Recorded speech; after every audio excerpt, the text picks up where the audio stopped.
नमस्कार, मी डॉक्टर सनी गुगळे. मी orthopaedic surgeon, sports medicine specialist आणि रोबोटिक जॉइंट रिप्लेसमेंट सर्जन म्हणून गेले 15 वर्ष इथे कार्यरत आहे.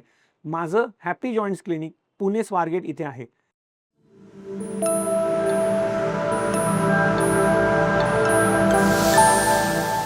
आपण मागील व्हिडिओजमध्ये बघितलं की गुडघ्याची लिगामेंट इंजुरी ही कशी होते, ती झाल्यास काय काय चिन्ह असतात आणि कधी डॉक्टरांना दाखवलं पाहिजे आणि तपासणी करून घेतली पाहिजे. MRI कधी केला पाहिजे. हे सगळं तपासणी झाल्यानंतर MRI मध्ये आपल्याला जर का आढळतंय की आपल्याला लिगामेंट टिअर आहे, तर ह्याच्या पुढे आता काय? प्रत्येकच लिगामेंट टिअरला ऑपरेशनची गरज पडते का? का बिना ऑपरेशनने पण ही लिगामेंट बरी होऊ शकते किंवा गुडघ्याची अस्थिरता कमी होऊ शकते का? तर ह्या व्हिडिओमध्ये आपण जाणून घेणार आहोत की गुडघ्याचे लिगामेंटचं ऑपरेशन हे कधी करायला पाहिजे आणि कोणी करायला पाहिजे. सरासरी ह्या लिगामेंट इंजुरीजला आम्ही वयोगटामध्ये 2 वयोगटात डिवाइड करतो.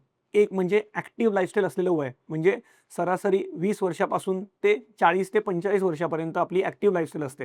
दुसरं वयोगट म्हणजे 50शी नंतर. 50शी नंतर जर काही लिगामेंट टिअर झाली, तर ती कशाप्रकारे ट्रीट केली पाहिजे आणि यंग एजमध्ये जर का झाली, तर ती कशाप्रकारे ट्रीट केली पाहिजे. तरुण वयामध्ये गुडघा हा भरपूर वापरला जाणारा सांधा आहे आणि अशा वेळेला गुडघ्याची अस्थिरता ही फार काळ लपून राहत नाही. सुरुवातीचे महिने 2 महिने जोपर्यंत इंजुरी फ्रेश आहे, तोपर्यंत पेशंट काळजीपूर्वक ॲक्टिव्हिटीज टाळतो.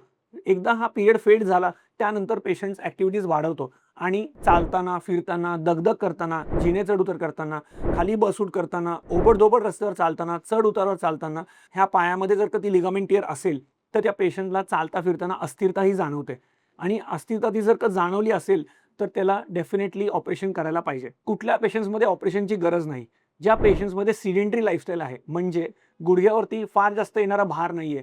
रोज कोणीतरी उठून ऑफिसला जातंय, थोडंफार व्यायाम करते, थोडीफार ॲक्टिव्हिटीज असते, डेस्क जॉब आहे, फार काही फिजिकल एक्झर्शन नाही, खेळ खेळणं नाही किंवा काही दगदग नाहीये, ढेकळा-चिखलात चालायचं नाहीये, चढ-उतारावरती चालायचं नाहीये. अशा वेळेला आणि जर का पायामध्ये बाकीच्या स्नायूमध्ये आणि लिगामेंट्समध्ये मजबूती चांगली असेल, तर त्या पेशंट्सना ऑपरेशनची गरज पडत नाही. पण ज्या पेशंट्सना ॲक्टिव्ह लाईफस्टाईल भरपूर आहे, रोज धावणं, पळणं, उडी मारणं, जिने चढ-उतर करणं, खाली बस-उठ करणं, खेळ खेळणं, ह्या सगळ्या गोष्टीसाठी भक्कम पाय हा फार महत्त्वाचा आहे आणि अशा वेळेला ती भक्कमता ऑपरेशन करूनच फक्त पूर्ववत होऊ शकते. ACL कोपर्स म्हणजे जे पेशंट्सना गुडघ्याची लिगामेंट नसताना सुद्धा पायामध्ये बऱ्यापैकी कॉन्फिडन्स आहे, जेमतेम त्रास होतोय, पण बऱ्यापैकी व्यायाम करून मॅनेज होतोय आणि मागच्या 6 महिन्यात किंवा वर्षभरामध्ये पाय लपकल्याचं जाणवलं नाहीये, तर अशा पेशंट्सना ऑपरेशनची गरज नाही. ज्या पेशंटमध्ये सारखी-सारखी अस्थिरता जाणवते, रोजच्या रोजच चालता-फिरताना पाय लपकतोय किंवा फिरल्यासारखा वाटतोय, तर अशा वेळेला हे ऑपरेशन करून घेणं महत्त्वाचं आहे. ऑपरेशनमध्ये काय असतं हे मी तुम्हाला पुढच्या व्हिडिओजमध्ये डेफिनेटली सांगणार आहे. पण हे ऑपरेशन करताना बऱ्याच लोकांना ही भीती असते, की गुडघ्याचं ऑपरेशन झालं म्हणजे माझ्या ॲक्टिव्हिटीजला किंवा माझ्या स्पोर्ट्सला किंवा माझ्या दिनचर्येला पूर्ण विराम लागणार आहे का? तर असं नक्कीच नाही. हे ऑपरेशन्स हे फार टेक्निकली ॲडव्हान्स पद्धतीने केले जातात, एंडोस्कोपिक सर्जरीने केले जातात आणि त्याचे आउटकम फार चांगले आहेत.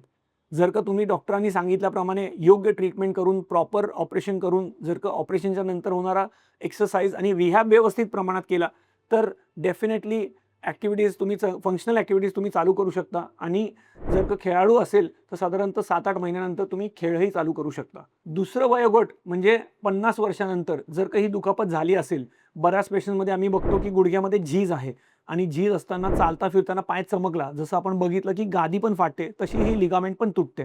पण जर का तुमच्या गुडघ्यामध्ये झीज ऑलरेडी व्हायला सुरू झाली असेल आणि तुमच्या ॲक्टिव्हिटीजमध्ये धडपड जास्त नाहीये, दगदग जास्त नाहीये, तर 50शी नंतर आम्ही क्वचितच ऑपरेशन ॲडवाईस करतो. 50शी नंतर जर का तुम्ही ॲक्टिव्ह लाईफस्टाईल फार असेल, म्हणजे धावणं, पळणं असेल, कोणी मॅरेथॉन पळतंय, कोणी खेळ खेळतंय, टेनिस खेळतंय, बॅडमिंटन खेळतंय, क्रिकेट खेळतंय आणि दगदग ही भरपूर असणारे, चालफिर भरपूर असणारे, शेतकरी आहे, जिथे झीज नाहीये, पण गुडघ्याची दुखापत झाली आहे, तर 50शी नंतर सुद्धा आम्ही हे ऑपरेशन रेकमेंड करतो. हे ऑपरेशन करण्याचं उद्दिष्ट एकच आहे, की गुडघ्याची जी अस्थिरता आहे, ती गुडघ्याची अस्थिरता वाढून अजून बाकीच्या स्ट्रक्चर्सला डॅमेज करू नये आणि जे काही लिगामेंट टिअर झालेलं आहे, ते परत पूर्ववत व्हावं, हेच त्याच्या मागचं उद्दिष्ट असतं. तर आपण पुढील व्हिडिओमध्ये जाणून घेणार आहोत, की या लिगामेंटचं ऑपरेशन कशाप्रकारे केलं जातं, काय-काय त्याला ऑप्शन्स आहेत आणि त्याची रिकव्हरी ही कशी होते. तुम्हाला अजून काही प्रश्न असतील, तर माझ्या कमेंट बॉक्समध्ये ते विचारा. मी तुम्हाला पुढच्या व्हिडिओजमध्ये त्याचं नक्कीच उत्तर देईल. माझ्या YouTube चॅनलला सबस्क्राईब करा आणि बेल आयकॉनला क्लिक करा.